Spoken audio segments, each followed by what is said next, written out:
And here's Dragic. In players in NBA history, Dirk Nowitzki for the list. Well, without question, and another distinction, possibly the greatest 7-foot shooter in basketball history. Actually, and then with that high release, his jumper is about the closest thing to an unblockable shot as we've seen, since maybe the sky. You mentioned the sky hook. Dirk has actually been working on a version of that shot with his lifelong German trainer. Still tinkering with his game and looking to add to it even now, and he's surely going to be a Hall of Famer. That's part of the reason why he doesn't stop working on improving. Not sure what he was thinking there. That's embarrassing. You think? I mean, come on now. Doesn't he realize there's a game going on here? And the jam by Whiteside. Absolutely, Clark. No one in his airspace on that dunk. Yeah, but come on, Kevin. The defense can't let that happen. I hope they let it happen more. It's fun to watch that guy fly. Just a gift, 2 points they gave up. That's awful.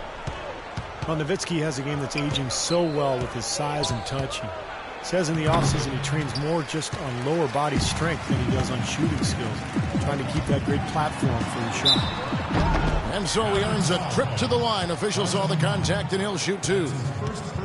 For Dwayne Wade, he's an athlete who's grown accustomed to having his personal life and his public life intersect. But he's found a way to turn that into a positive, selling the rights to a sitcom based on his experiences as a player and a parent. And Wade, generous, sharing his experiences for sure. Steve, he even released a training app for smartphones last season. I used it, Kevin. I ended up dominating my old man league in San Diego. So I'm really grateful to Dwayne for his generosity. Both shots good from the stripe. The Heat came into last season looking to three-peat, and anything less would have been a disappointment. Yeah, well, you could see that they were focusing on the playoffs last year. The Bobcats didn't really stand a chance against them in round one. It was easy pickings for the Heat. Then kicks to Dragic. That's good from Wade on the assist by Dragic. Beautiful work in the transition game. That's how to do it. Attack early before the defense can get itself set. Well, to get back to the Heat last year, a lot of teams in the conference didn't really look to be in the same ballpark as Miami in terms of playoff hunger. And that one's good, Ellis. Good ball movement. He put that pass in the ideal spot, right where it needed to be. Dragic against Rondo. Bosch, a screen on Rondo. Bosch dishes to Dang. A three-pointer off the mark. The Heat did breeze through to the finals, but the three-peat just was not in the cards after they fell to the Spurs. Terrific run nonetheless. 4 consecutive NBA Finals, 2 championships. And quite honestly, who knows how things could have gone if the air conditioning didn't fail or any other twist in that epic series. That air conditioning went down in game one, folks, if you didn't recall that, but it wasn't anything about air conditioning. The Spurs were super hot and well-oiled and highly motivated. They wanted that trophy. And it's Dragic off the drive, and it's sent back by Nowitzki. Here's Chandler. Offensive rebound, Mavericks, and the jam by Dirk Nowitzki. Some big-time power on that putback. You got to admire the perseverance, don't you? He worked for that one so hard. Went after it. Yeah, that's what offensive rebounding is all about, Kevin. Anticipation and grinding for those second chances. And the shot is good. Well, he's off to a good start, and he's a guy who we know. If he gets going early, he can give you problems all day. Chandler, no good. The Heat leading by 4. And let's get this update now from Doris Burke, who's across the way on the sideline.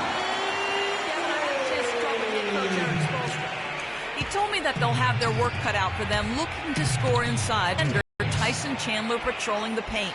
He said he was the Defensive Player of the Year for a reason. He's got length, mobility, toughness, and the want to. He brings effort and communication defensively, and you can't forget about him at the other end either. An improved shooter, and he can definitely finish. Kevin, a ton of respect for what Chandler brings to the table. Thanks again, Doris. And some changes here for the Heat. Anderson, he's checked in for Whiteside. Josh McRoberts comes in for Chris Bosh. And Chalmers in for Goran Dragic. Another nice bucket down low. They've really been able to work the ball into the post effectively so far. Yeah, I think that could really set things up well the rest of the game. Pound the ball inside and then let your perimeter players play off your bigs. Here's Wade after Amari Stoudemire's bucket. A 3-ball. They get the rebound. Out to Wade. Anderson passes to Chalmers. Good ball movement here by Miami. Dang with the screen for Wade. Out left to the wing. He used that pitch to perfection. Mick Roberts has got his first bucket of the game, and he's on the board for 3. Lets it go from the wing. Miami grabs the miss. Major defensive lapse right there. I mean, he's not a player you can leave open for a jump shot. You've got to stay attached to him. They're lucky he couldn't punish them for it. Now, here's Chalmers. No scoring yet from him, but that's likely to change. He kicks to Wade. Down to 5 on the shot clock. Here's Dang. And it's Dang again missing. And it seems like nothing is falling for him this quarter. He's really out of his rhythm. Here's Jefferson. Basket is good. The assist from Harris. Boy, beautiful assist. That's a couple of teammates clearly on the same page. The Heat leading by 5. Here's Wade. 10 points for him. There's the screen. And it's Dang in the corner. Good on the 3-point shot. Dang's got 5 now. And so it's Dallas with it. Here's Barea. And that's not even close. The basket's coming early and often in the first quarter. Heat lead by 8. Back after this from the American Airlines Arena. Now the second quarter getting ready to start up. And let's quickly break down the game we've seen from Miami, guys. And that first quarter was all about pace, guys, because this club really got out into transition, and that's how they built this lead. They like to play fast, and they're doing a nice job filling the lanes. On the court for Dallas here in the second. Nowitzki is out there with Stoudemire. Then there's Harris. Then there's J.J. Barea. And it's Aminu in at the 3-side. And yes, sir, that one drops. Dragic has got the lead up to 8 now for the Heat. And that kind of power move has become a trademark for him. Goran Dragic last season really became a premier offensive weapon, dramatically improving his shooting percentage. In fact, over 50% from the field and 40% from long range, while scoring 20 points a game. Only the 3rd player in the last 2 decades to hit those marks. And here comes Harris leading the fast break. Not too much congestion in the lane. I think he could have gotten a better shot that time, no question. Moving it up. A huge slam, the perfect end of the fast break. Boy, he threw out some punishment with that 2-hand throwdown. Well, now's the time to do it. Keep attacking that rim. Baseline jumper. That's good.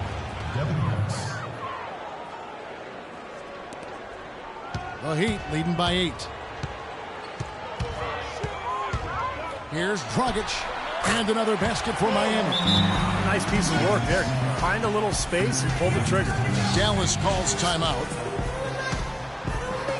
Chris Bosh is checked in for Miami. Dallas also making some changes. Tyson Chandler is checked in for Stoudemire. Ellis comes in for Devin Harris. Rajon Rondo subbed in for J.J. Barea. Yeah, so close to picking that pass off, guys. At least he got a hand on it. He did what he needed to do to make sure it didn't hit the target. Here's Nowitzki, not wasting any time and taking the shot and knocking it down. Boy, you can't run an inbounds play any better than that right there. For Miami, they've gone 3 of 4 from the floor here in the second quarter. Bosh, a screen on Rondo. Bosh with it, picked up by Nowitzki. Now, here's Chalmers. Quiet so far offensively, searching for his first points of the game. No good from Bosh. Mavericks trailed by 8. And it's Ellis penetrating. Shot is no good. Dragic with some nice D. Right side Bosh. Fires from 14. No good on the shot. A bit long that time. Well, as far as jump shots go, that's as high percentage as it gets. I'm not sure how that didn't go down. Clark, you know this. It looked bleak at times, and they didn't finish where they wanted to. But the Mavs did sneak into the postseason last year with a very strong push. And they took the Spurs to 7 games in that first round. A tough schedule for them at the end of the season, but they fought playoff very impressive. And let's catch up with our sideline reporter, Doris Brooke. Doris, over to you. Well, guys, Dirk Nowitzki has a game that certainly should age well. He said standing in the corner shooting a three ball will never be a problem. It's the preparation you have to do every summer. Once I get tired of that, it'll be over quick. You've got to put in a lot of work at this age to still perform at a high level. A pretty honest assessment, guys. A great work ethic, Doris, and he holds himself to that standard all the time. Thanks. And Miami making a change here. Whiteside's checked in. The Mavericks also with a sub. Parsons checked in for Al Farouq.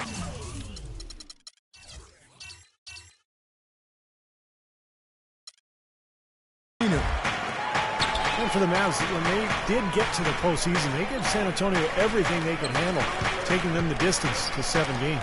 And stolen by Parsons. And he gets it to go.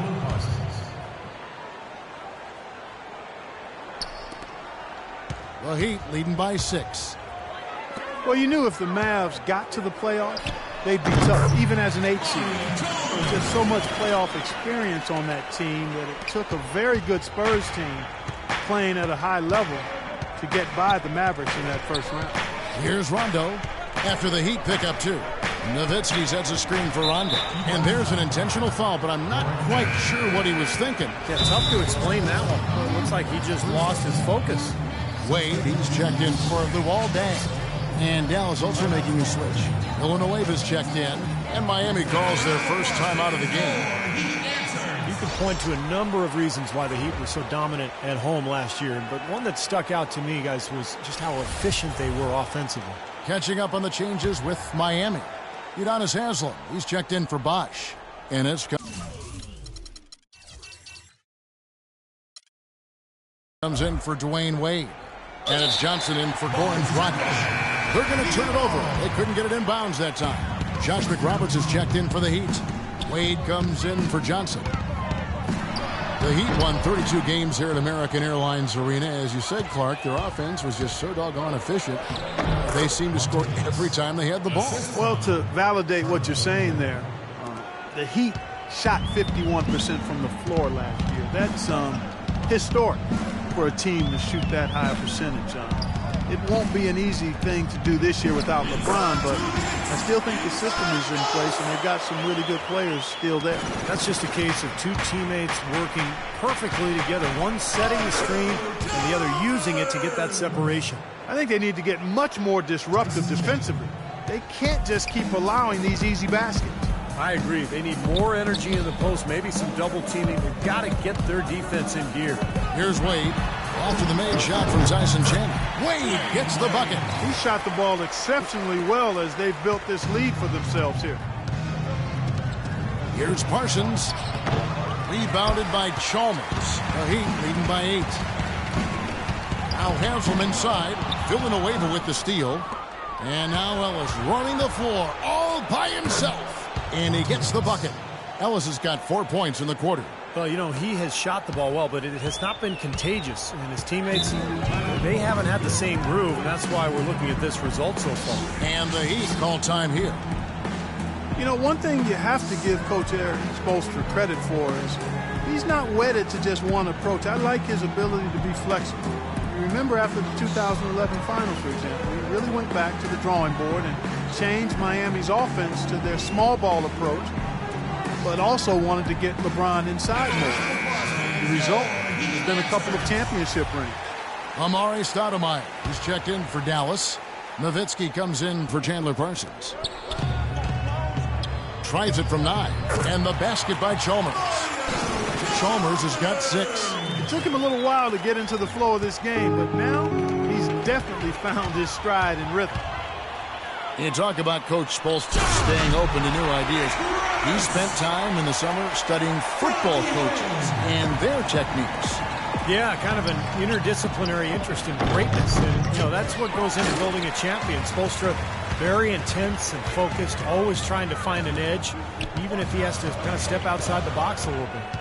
Now, here's Chalmers. After the miss from Tyson Chandler. And the foul on Amari Stoudemire. That is his first foul of the game. The Heat making a switch here. Anderson's checked in.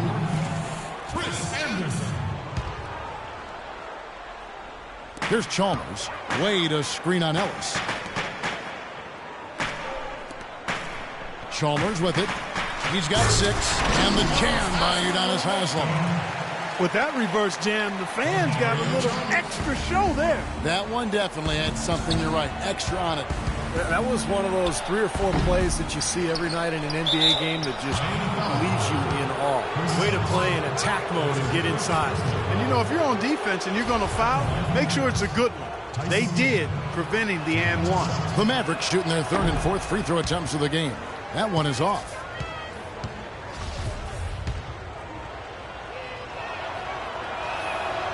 And he's good on the second. 16 seconds left to play here in the half. Wade against Rondo. And the pass to McRoberts. The shot's good on the assist by Wade. McRoberts has got 7 now in this quarter. And the buckets always coming in bunches for him. And right now, they are really rolling. So we've reached the end of the first half of play. It's the Heat leading by 14. And now we'll send it down to Doris Burke, who's standing by courtside. Chris, what's been the key tonight on how this first half has turned?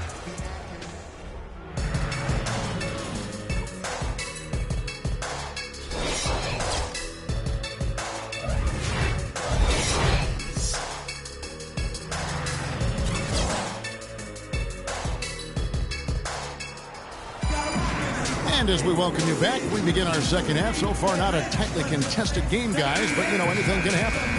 Dwayne Wade really has his fingerprints all over this one. He went off in the first 2 quarters, guys, as he's capable of doing. We might see some changes here in the defensive approach they use on him in the second half.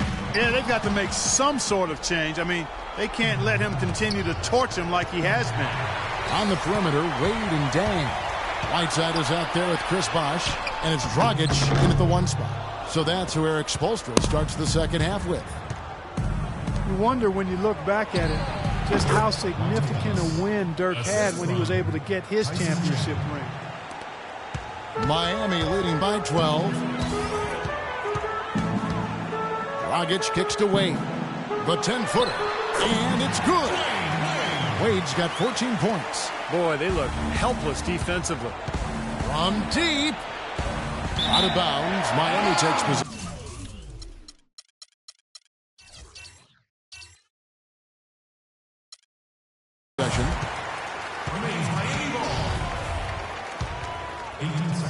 Miami's gone 3 of 6 tonight when they've let it fly from downtown. Wasted no time on that one. Wade's got 4 points in the quarter. Man, a pleasure to watch him work at that end of the floor. Kicks to Parsons. Pass to Ellis. There's the dish to Rondo. Dang against the clock at 6. And now here comes Dang, leading the break. And no question, he got bumped on that shot.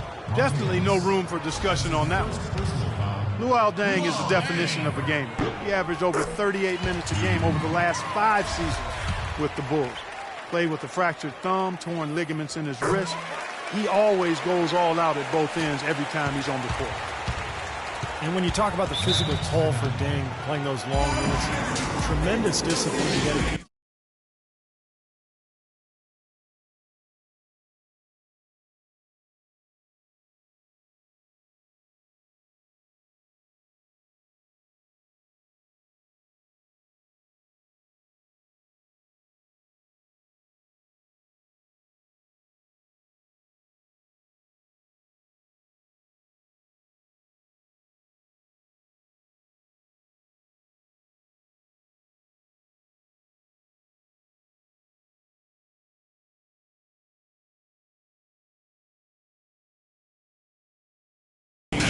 His body ready to go. You know, his hard work and leadership has to be missed by the Bulls on and off the court.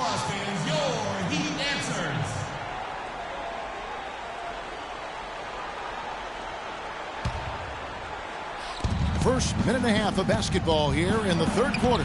And that one's good. Parsons got his second basket of the game. And for Dang, back in the 2013 playoffs, he tried to practice through complications from a spinal tap. You don't hear that very often.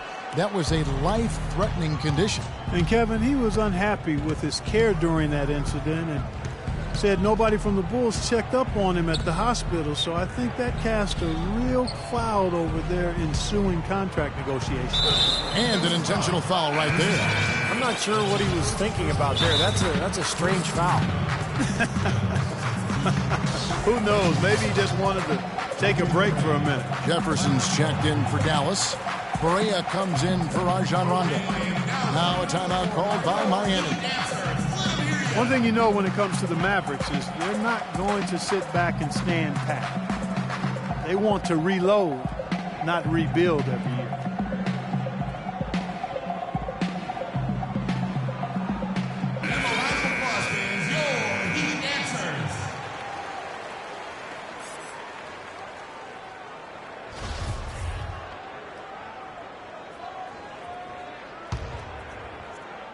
And now around 2 minutes gone by in this half.